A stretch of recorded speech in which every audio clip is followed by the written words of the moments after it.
अगर इस बात से हम तुलना करें कि आने वाले दिनों में किस तरह की चुनौतियों का सामना करने वाले थे योगी आदित्यनाथ, तो लगता है कि सीएम बनना तो फिर भी आसान था, क्योंकि उनके पास राज्य चलाने का कोई अनुभव नहीं था। इतना बड़ा प्रदेश था, छुपी छुपी नाराजगी थी न जाने कितनों की, यानी अंदर और बाहर हर तरफ ऐसे लोगों की भरमार थी जो इस बात का इंतजार कर रहे थे कि एक गलती हो और उंगली उठा दी जाए। अभी तक योगी आदित्यनाथ एक सांसद के तौर पर एक तेज तर्रार नेता के रूप में जाने जाते थे, लेकिन अब समूचे प्रदेश की जिम्मेदारी थी। आपको चेतावनी देने के लिए आया हूं कि दूसरा कश्मीर मत बनाइए। गरजना, बरसना, तीखी बात कहना और हर वक्त अपने ही कड़क अंदाज में रहना, ये सांसद योगी आदित्यनाथ की पहचान रही थी। इस देश में 12 लाख से अधिक साधु संत और पुजारी रहते हैं, लेकिन ये लोग इमामों के लिए वेतन की घोषणा करते हैं, एक पक्षीय कार्रवाई करते हैं। क्या एक सेकुलर एजेंडा है? दिल्ली की सरकार ने किया, पश्चिमी बंगाल की सरकार ने किया, महाराष्ट्र की सरकार ने किया। क्या यही सेकुलर एजेंडा है? मुख्यमंत्री योगी आदित्यनाथ के पास वक्त कम, काम ज्यादा था। हालांकि मुख्यमंत्री जी ने ये कहा कि वो एक उम्र, एक नेता है उनसे छोटे 1 साल, हमसे 1 साल बड़े हैं, ये तो बीच वाली उम्र हुई। और फिर हम तो ये कहते हैं कि काम में बहुत पीछे हो, उम्र में तो बड़े हो सकते हो। योगी आदित्यनाथ अब बयानों से नहीं बल्कि काम में कड़क हो गए। शपथ लेने के बाद योगी आदित्यनाथ ने पहली प्रेस कॉन्फ्रेंस में ही कह दिया कि सारे वादे जमीन पर उतारना उनकी सरकार की प्राथमिकता है। यह सरकार बगैर किसी भेदभाव के समाज के सभी वर्गों के लिए समान रूप से कार्य करेगी।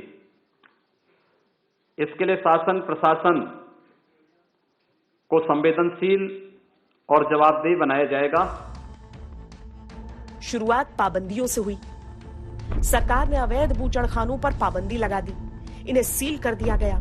योगी आदित्यनाथ ने सचिवालय समेत सरकारी दफ्तरों में पान मसाला खाने पर पाबंदी लगा दी। गो तस्करी पर पूरे प्रदेश में बैन लगा दिया गया। 21 मार्च 2017 को यूपी में एंटी रोमियो स्क्वाड बनाए गए। महिलाओं से छेड़खानी करने वालों की धर पकड़ होने लगी।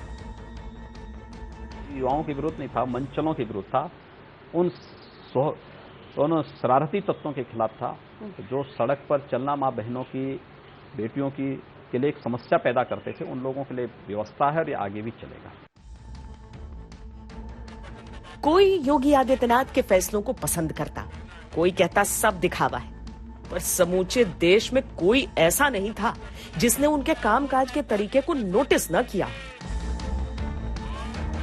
जैसे शपथ लेने के बाद मैं प्रधानमंत्री जी का मार्गदर्शन लिया, माननीय अमित शाह जी का मार्गदर्शन लिया, और उसके बाद मैं फिर लेने के बाद आया, मैंने यहां पे हर एक विभाग का प्रेजेंटेशन शुरू कर दिया। और प्रेजेंटेशन के साथ ही, यानी किसी को पता ही नहीं कानो कान, लेकिन उनको सबको, जिन विभागों का मैं प्रेजेंटेशन लेता था उनको उसी समय लक्ष्य दे देता था कि हमारा संकल्प पत्र ये है। मैं ये नहीं बोलता था हमारा संकल्प पत्र है, मैं कहता था भाई इसको हमें यहां तक लेके जाना है, पहले साल में ये, दूसरे में ये, तीसरे में ये। हमने सबको काम उसी दौरान सौंप दिए। उन्होंने शासन पूरी तरह से नौकरशाहों के भरोसे चलाया और नौकरशाहों में भी पसंद नापसंद काम के आधार पर ही चुनते। तो ये सब घोषणाएं उन्होंने शुरू में की, काफी तबादले किए, वो सब चेंजेस काफी तेज थे और खुद योगी ने काफी समय लगाया। वो बहुत साफ ऑब्वियस दिखते हैं हर दफे, कोई भी फेज आया इस 5 साल में वो सामने दिखाई देते हैं। योगी आए तो यूपी का रंग भी बदला। माया राज की पहचान रहा नीला रंग, अखिलेश राज में लाल क्रांति छाई रही।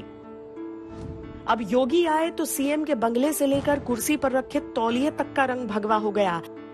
सरकारी इमारतें भगवा, थाने भगवा, स्कूल भगवा, बाकी तो छोड़िए हज हाउस भी भगवा। तो जब पेंटिंग करते हुए हज हाउस तक पहुंच गए थे तो ये अति उत्साह था? अति उत्साह नहीं था। देखिए, इसके लिए कोई भी इस प्रकार की नोटिस नहीं थी और ये तो जिसकी मर्जी, जिस प्रकार जो रंग जिसको पसंद आ जाए। उस प्रकार के यहाँ पे किसी पुलिस थाने को भगवा रंग से नहीं रंगाया गया है। उनके जो स्पेसिफिकेशन है उसका वो पालन करें, इसके लिए कोई बाध्यकारी नहीं है। मैंने यहाँ पे पुलिस की यूनिफॉर्म भगवा नहीं की है, मैंने यहाँ पर किसी अन्य उसमें इस प्रकार की व्यवस्था लागू नहीं की है। योगी फैन क्लब में तो जश्न ही जश्न था, लेकिन विरोधियों ने कहा रंग बदलने पर नहीं, काम करने पर फोकस करिए।